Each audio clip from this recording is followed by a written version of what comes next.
Hey gang, my name's Jet from Power and Water. Today you're going to hear a real important story. You're going to hear about the great NT Water story. You'll hear from traditional Aboriginal people across the territory talking about how important water has been and is for Aboriginal people. You'll hear from experts on how we get water from the clouds when it rains all the way to your cup. And you'll hear some advice from water efficiency guys who will hopefully challenge you to think about water in your own life and what you can do to use less of it. So listen up, pay attention, this is some important stuff.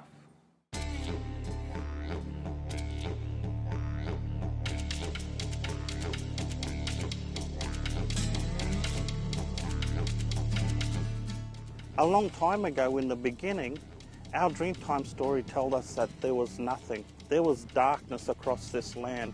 And then we had the sunrise, and when the sun rose, the earth opened and the rainbow serpent came from the land. And when the rainbow serpent came up, it went across creating rivers, and it went side by side. And when you fly over the land, you'll see the shape of the rivers go side by side. But it also went up and down, and it created mountains. Then it also came back and it created people and animals, and it gave us languages so we could communicate. Here on Larrakia land, one of the places that's very important is right behind me. It's called Old Man Rock. And it's Larrakia people, one of our most sacred places, because we believe that our spirit comes from this land. Our ancestors handed down knowledges to us, and these knowledges were given to them from our creators. And so these knowledges included songlines, and songlines were our connection to country, because songlines was a way of writing a map. And that way we had a map, and by singing songs we could identify different places and we would never get lost. And what was really important was that we could travel from one place to another and still find fresh water. The rainbow serpent also travelled underground, and so a long time ago Aboriginal people would make their camps around these places where there was fresh water coming up from the ground. And so this is really important to remember, because in the old days we didn't have shopping centres, we didn't have taps, and so we had to live around places where there was access to fresh water, because not only was fresh water our bringer of life, it also attracts animals. And so where the other animals would come down to drink from the fresh water, it would allow us to capture and cook them and eat them. And so part of this is really important because it's sustainability. And so we had to always protect our water resources, because not only was it important that we had water to drink, but we had food to eat. And so this is a very important message for everyone to remember into the future. Water. It's very important because some families are connected to rain dreaming, and rain dreaming is very important, and also water is important for Aranda people. It gives us life. Aranda people would go down to the riverbed and start looking around the special areas to dig for the soak, and dig in and let the water rise and put rocks around it, or put a 44-gallon drum for that water to surface. That was our drinking water. Our people were very knowledgeable. You know, they knew where to go and find water, and then they would take us and show us where in the desert would you find water. And there was Quadjangunja, there was the rock holes, there was Quadjawarua, or that, you know, the water would flow after the big rain. And also if we go and dig in the ground as well, Quadjaga, for water, we can always tell where there's water, because we could see a lot of birds around, a lot of animals were around near water holes.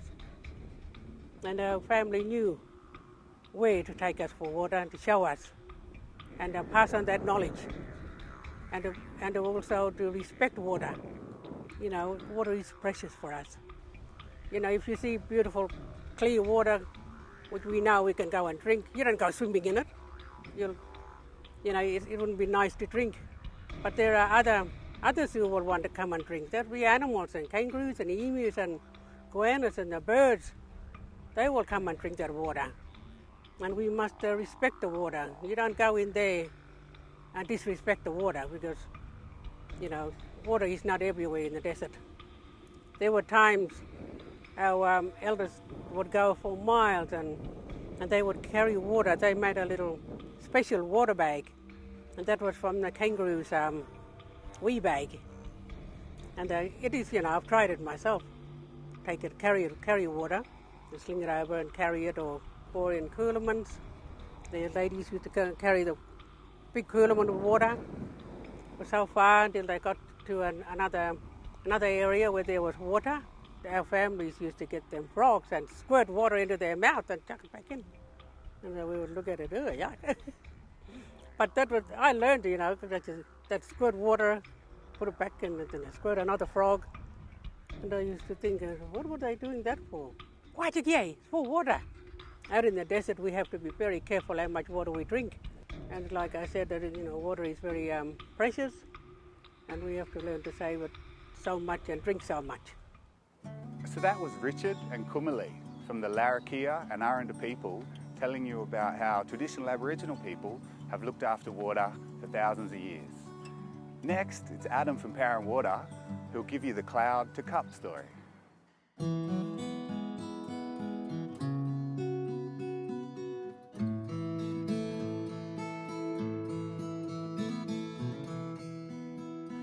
So Power and Water, we run and maintain the water and the sewage systems throughout the Northern Territory, and also the power network as well. So a summary of the water supply system from cloud to cup that Power and Water manage is the water falls as rainfall, either into the rivers and the dams or seeps into the ground, and we pump it out of the ground from the aquifers through our tanks and our pipe network, and then it comes out at your tap where you can drink it and have a shower and use it for all the purposes that we use water for.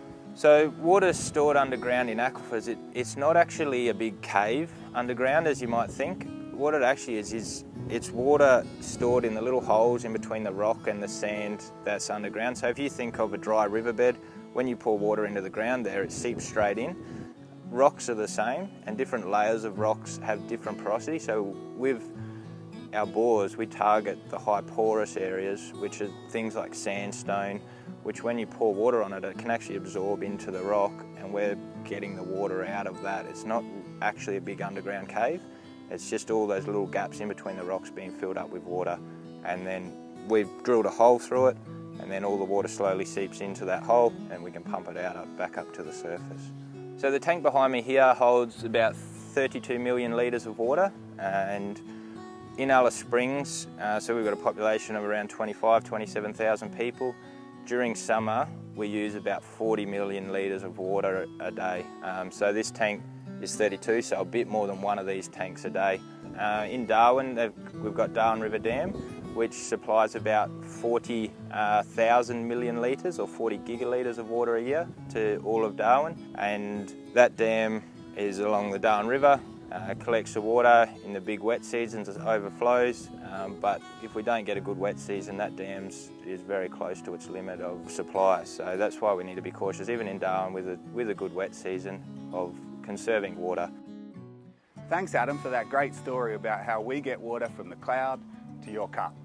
Next we've got Shane and Pat who will give you guys some advice on how you can use less water at your home and school.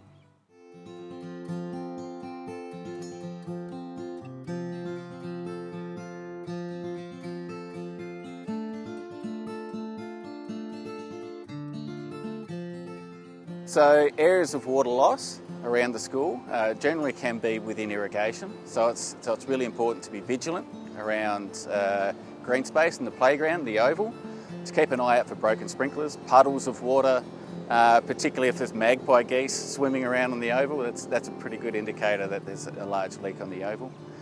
Generally, you shouldn't be watering during the day, so if there is a wet patch on the oval, it means it shouldn't be there, it's out of the ordinary. So if there's a puddle or any signs of water, is a good indicator that there might be a leak in the irrigation.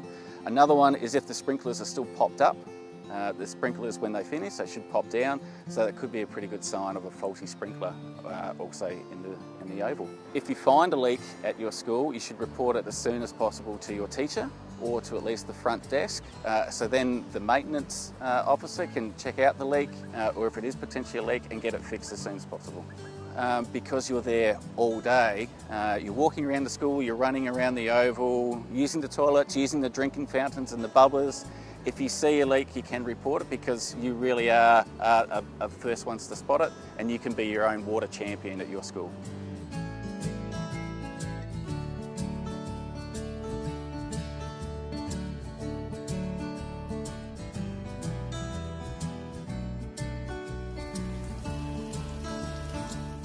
The biggest use of water around the home is irrigation, leaks, bathrooms, toilets, but by far it's irrigation. Over half our water use is in the irrigation.